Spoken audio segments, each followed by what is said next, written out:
When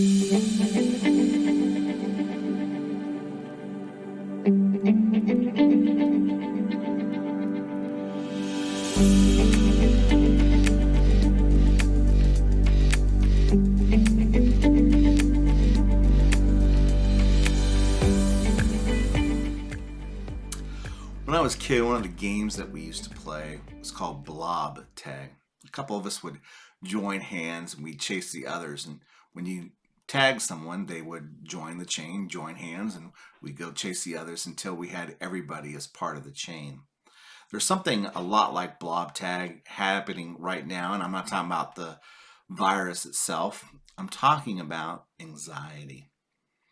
It's a situation where you go to the store, maybe you feel fine, and then you look at the shelves and there's no more toilet paper, and all of a sudden you feel anxiety that you don't have toilet paper, or you don't have pasta, or you don't have whatever's missing on the shelves.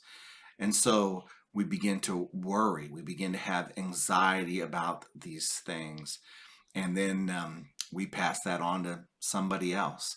And so there's this mass anxiety happening way beyond the circumstances that are at hand.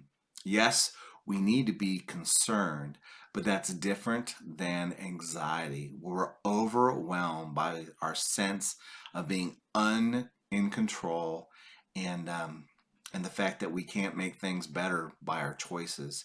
And so we kind of overcompensate by overthinking things.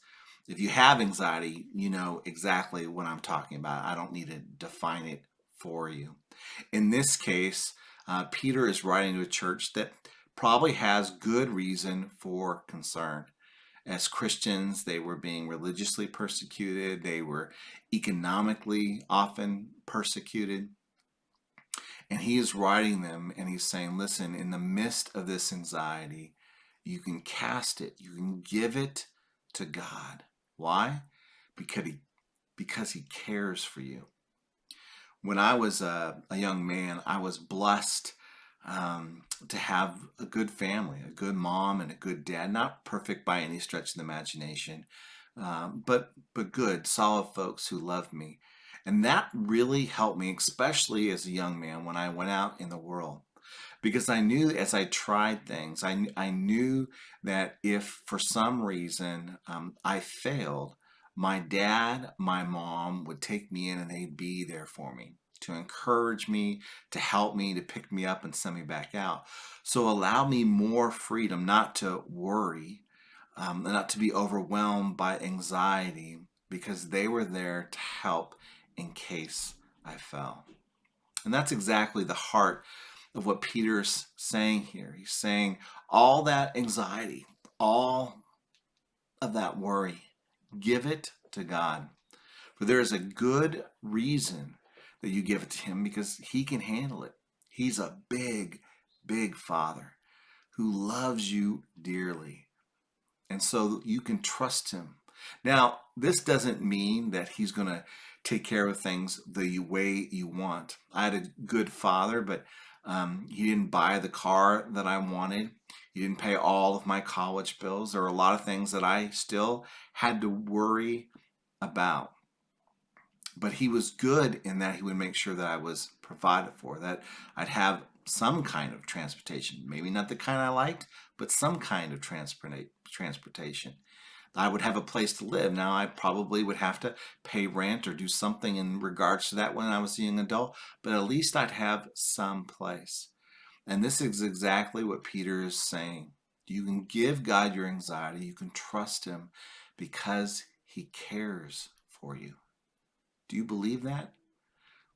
If you have a trouble believing it, it's probably because you have a very small picture of who God is and his resources, or how much he cares for you.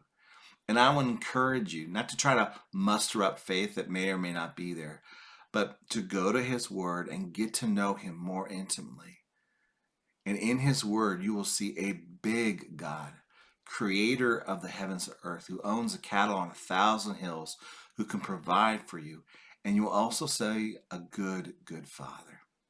Maybe not getting you everything you ever wanted, when you wanted, how you wanted it, but knows how to provide and care for his kids.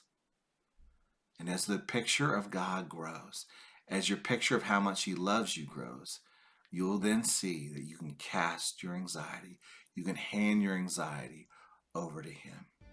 May the peace of our Lord be upon you. Keep your eyes on Jesus and walk in the dust